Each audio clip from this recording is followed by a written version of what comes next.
안녕하세요. 흔히 사이를 두고 백년 손님이라고 하는데 백년 손님은 무슨? 아직도 그 일만 생각하면 열이 뻗칩니다.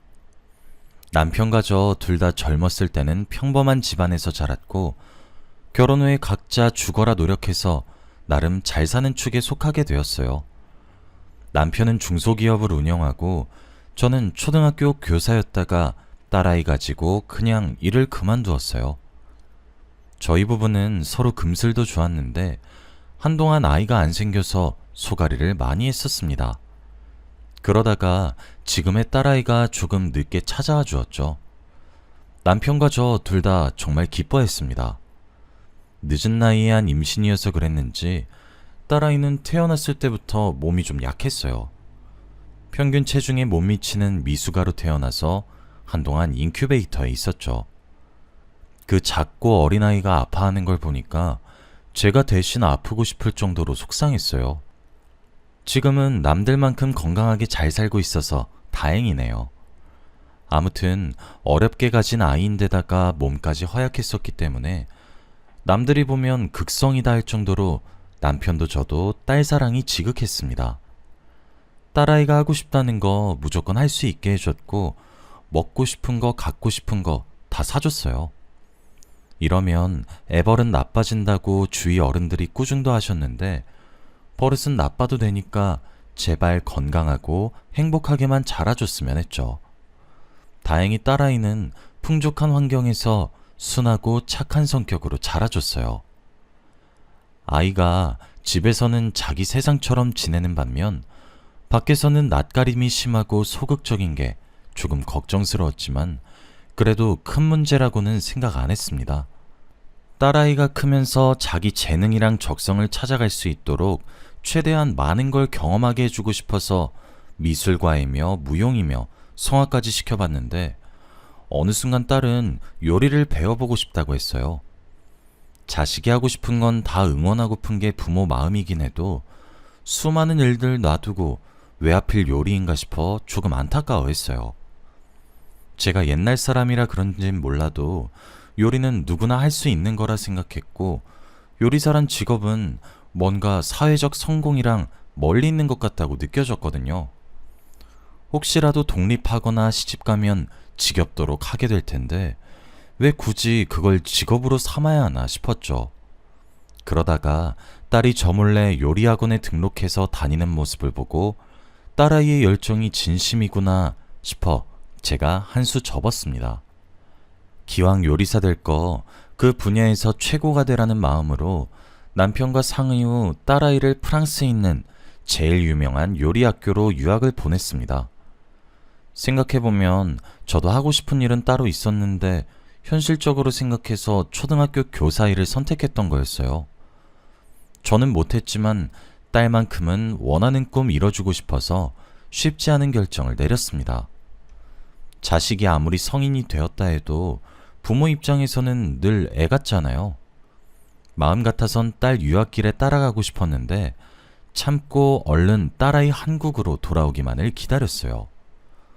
딸이 귀국하던 날 정말 오랜만에 새 식구가 모여서 함께 저녁할 생각으로 딸아이가 좋아하는 반찬을 해서 상다리가 부러지게 저녁을 차렸습니다.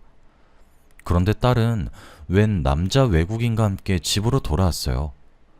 아무리 사회가 개방적으로 변했다지만 모르는 남자를, 그것도 외국인을 집에 데리고 와서 남편과 저는 얼어붙었죠.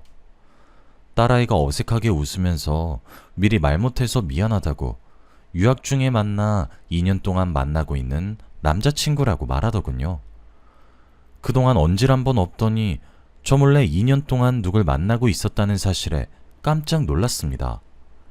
게다가 딱 봐도 딸아이보다 나이가 좀 있어 보여서 몇 살이냐 물으니 딸아이보다 9살이나 많다고 하더군요. 제가 듣기로는 서양인이 동양인보다 노화가 빠르다고 하던데 9살이나 더 많다니 좀 탐탁지 않더군요. 저희들 다 당황스럽기는 해도 일단 예의는 차려야 하니 딸아이의 남자친구라는 사람을 식탁으로 안내했죠. 넷이서 다 같이 밥을 먹는데 딸의 남자친구는 숟가락을 쓰는 건지 마는 건지 밥을 몇 톨인지 셀 수 있을 정도로 깨작깨작 먹고 젓가락질도 못하는지 반찬을 식탁에 이리저리 떨어뜨렸어요. 아무래도 외국인이니까 어쩔 수 없겠구나 싶어 포크를 가져다 주니 포크로 제가 담근 나물을 푹 찍어서 먹는데 표정이 일그러지다가 몇 번 씹다가 휴지에다 뱉어버리는 겁니다. 솔직히 여기서 좀 기분 상했어요. 아무리 외국인이라 쳐도 밥상에서 지킬 예절은 어느 나라나 다 비슷할 거 아닌가요? 최소한 밥 먹다가 그걸 만든 사람 앞에서 뱉는 게 예의 바른 행동이라고 가르친 나라는 없겠죠. 혹시나 제 나물이 문제인가 의심하는 분들도 계실 것 같은데 나물은 괜찮았어요. 남편도 딸아이도 다 잘 먹었거든요.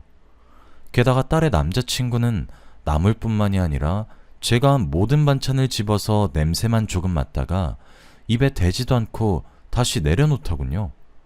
제가 한 음식이 무슨 애기 똥 기저귀인 양 굴더군요. 딸의 남자친구가 하는 행동 때문에 식사 자리 내내 공기가 어색했습니다. 딸은 어떻게든 이미 기분이 상해버린 저를 이해시키려고 노력하고 남편은 용기 내서 딸의 남자친구에게 말을 거는데 딸의 남자친구는 멋씹은 표정으로 입을 꾹 다물고 있더군요.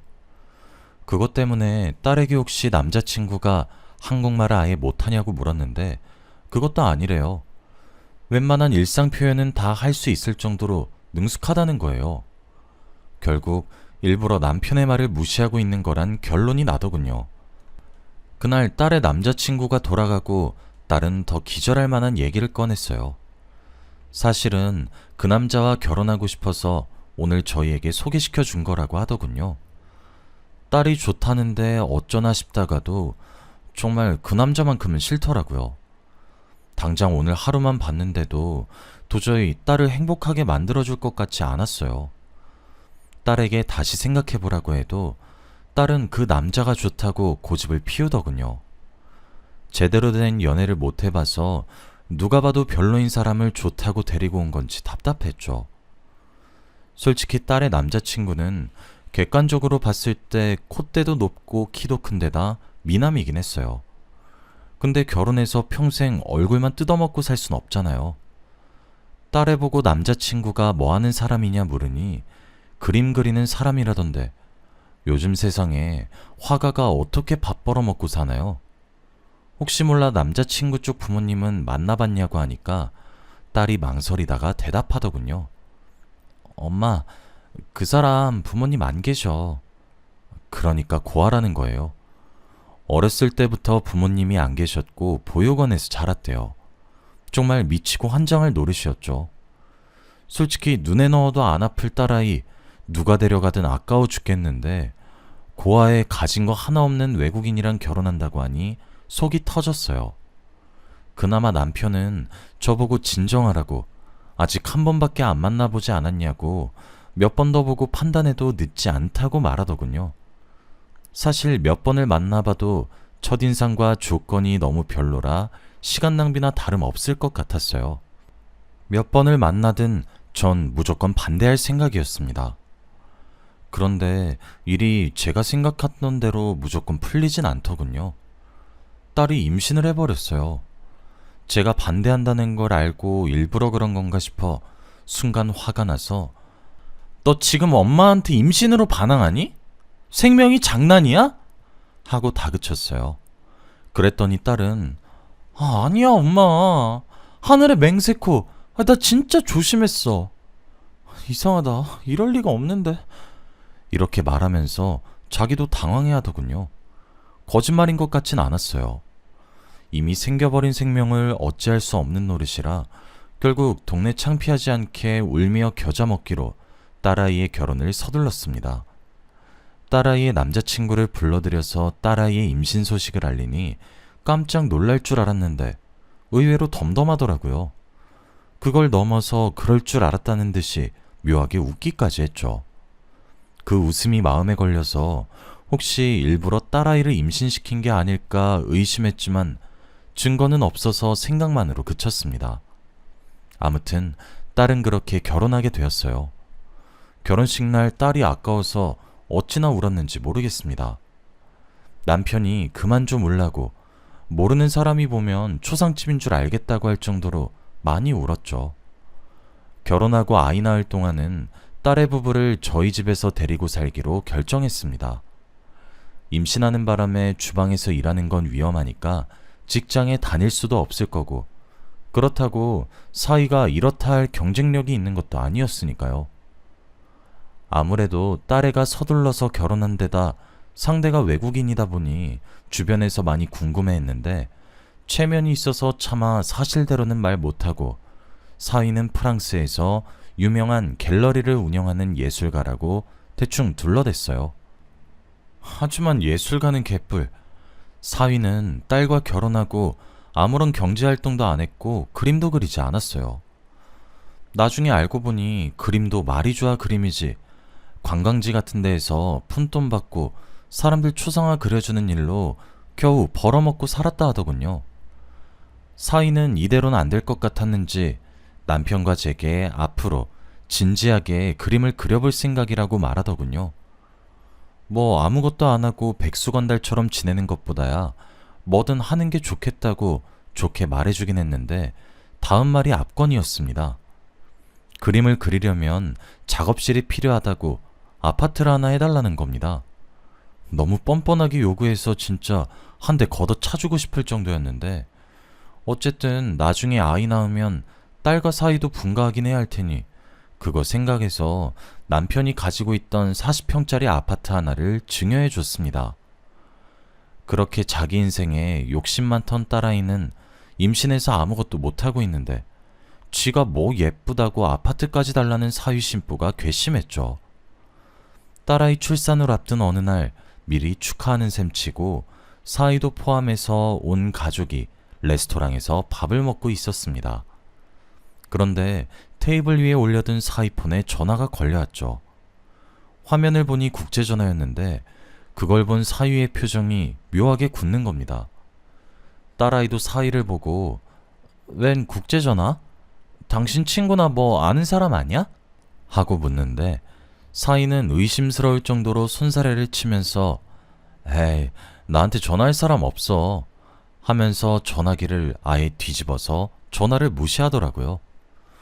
이때 뭔가 사위가 의심스럽단 촉이 왔는데, 이후로는 별다른 일이 없어서 자연스럽게 까먹게 됐네요. 딸은 아주 예쁜 여자아이를 낳았어요. 혼혈이 예쁘긴 예쁘더라고요. 갓난아기인데도 쌍꺼풀이 짙고 속눈썹이 진하고 길어서 나중에 커서 남자 여럿 울리게 생겼더라고요. 처음에는 딸아이 임신이 반갑지 않았는데 막상 태어난 손녀를 보니 너무 예뻐서 제가 계속 안고 다녔어요. 근데 사위는 태어난 자기 딸을 보고도 몇 번 대충 안아주고는 말았어요. 딸이 태어나고 집에 돌아온 후에도 사위는 그 잘난 예술한답시고 거의 하루 종일을 작업실에 틀어박혀 있었고, 어떨 땐 집에 안 들어오는 날도 있었습니다. 모든 육아는 딸아이가 독박으로 뒤집었었죠. 딸이 집에만 머물면서 손주를 돌보고 하니까 자기 인생이 너무 지루한 것 같다면서 아이가 밉진 않은데 솔직히 너무 답답하다고 제게 털어놓더군요. 그래서 기분 전환할 겸 손녀는 내가 볼 테니 딸 보고 친구도 만나고 외출도 다녀오라고 했어요. 그런데 딸이 오랜만에 친구 만난다고 외출한 사이에 사위가 집으로 돌아와서 딸이 없는 걸 확인하자 저보고 신경질을 내는 거예요. "장모님, 유진이 어디 갔어요?" "아니, 애엄마가 애는 안 보고 대체 어디 간 거예요?" 외국인이라 한국보다 더 개방적일 줄 알았는데 사위를 보니 꼭 그렇지만도 않더군요. 제가 사위에게 "아니, 애엄마라고 친구 못 만난다는 법이 어딨냐? 걔도 오죽 답답했으면 그랬겠어. 해난 내가 돌볼 테니까 나가서 바람 쐬고 오라고 했어" 라고 말하니까 사위는 맘에 안 든다는 표정을 하고 다시 뒤를 돌아 집을 나가더군요. 결혼한 지 얼마나 됐다고 사위는 아예 상전처럼 굴었죠. 처음에는 이 정도였는데 갈수록 딸을 향한 사위의 의처증이 심해지더라고요. 거의 10분에 한 번씩은 전화와서 딸이 어디 있는지 확인하고, 그걸로는 못 믿겠다면서 아예 뒤에 배경까지 나오게 사진도 찍어서 보내라고 했죠. 심할 땐 딸이 영상통화를 걸어서 사위에게 그만 좀 하라고, 이젠 믿을 거냐고 말하는 걸 본 적도 있었어요. 사실 손녀는 제가 집에서 보면 되는 거였는데 딸애가 일을 시작하지 못하는 것도 전부 사위의 의처증 때문이었죠. 혹시나 먼 타국 땅에서 처가살이 하는 게 스트레스라 그런가 싶어 부부끼리 있으면 좀 나아질까 이참에 작업실로 준 아파트에서 둘이 분가하는 건 어떻냐고 했는데 딸은 나쁘지 않은 것 같다고 고민해보는 반면 사위는 죽어도 싫다고 하더군요. 솔직히 의처증도 의처증 나름이지 사위가 딸을 사랑해서 그러는 것도 아니었어요. 갈수록 딸과 손녀를 신경 쓰지 않다고 있다는 티가 났죠. 하루는 딸이 결혼기념일이라 나름대로 부부 사이를 개선시키려고 사위에게 깜짝 선물 겸 만반의 준비를 했어요. 도움이 되고 싶어 남편과 저도 손녀를 데리고 호텔을 잡아서 집을 나왔거든요. 아무래도 둘이서만 있는 게 좋겠다고 생각해서요. 다음날 새벽에 집에 들어가니까 딸이 자기 방 안에서 혼자 울고 있는 거예요. 이게 무슨 일인가 싶어 영문을 물으니 사위가 아예 집에 안 들어왔다는 겁니다. 아무리 그래도 그렇지 10년, 20년 같이 산 부부도 아니고 어떻게 결혼기념일을 깜빡할 수가 있나요? 알면서도 집에 안 들어왔으면 그건 더한 놈이고요. 도저히 이놈을 용서할 수가 없어서 그 길로 딸과 함께 바로 사위가 있을 것 같은 작업실로 향했습니다. 꼭두 새벽이라 아직 자고 있나 싶어 따로 초인종은 안 누르고 들어갔어요. 원래 저희 남편이 소유하고 있던 집이라 도어랑 마스터키 여분을 가지고 있었거든요. 집안은 죽은 듯이 조용했습니다. 아직 자는가 싶어서 조심스레 안방으로 향했어요. 더블베드에 이불을 덮고 누워있는 형체가 보이길래 순간 딸은 상심했는데 이놈은 속 편하게 퍼질러 잠이나 자는구나. 그동안의 울분이 쌓여 이불을 휙 집어던졌습니다. 그리고 딸과 저 둘 다 못 볼 꼴을 보고야 말았어요. 사위는 어떤 여자와 함께 있었어요. 믿을 수 없는 광경에 깜짝 놀라 둘 다 얼어버렸습니다. 한마디도 하지 않았죠. 저는 저보다도 딸이 받았을 충격을 먼저 생각하며 이걸 어떻게 수습해야 하나, 내가 보고 있는 게 현실인가 상황 파악을 하고 있었습니다. 그런데 딸이 갑자기 자기 핸드백에 챙겨 다니는 물통을 꺼내더니 그 안에 들어있는 차가운 커피를 세상 모르고 자고 있는 두 사람에게 끼얹는 게 아니겠어요? 갑자기 커피 세례를 받은 두 사람은 벌떡 일어나더군요. 사이놈은 자기 눈앞에 저희 모녀가 서 있으니 눈만 뜨고는 아무 말도 못하고 그 옆에 여자는 상황 파악을 덜 됐어도 창피한 건 아는지 뒤로 몸을 숨기더군요. 그동안 순하고 화 한 번 제대로 못 내던 여린 딸이 그렇게 언성을 높여 소리 지르는 건 처음 봤어요.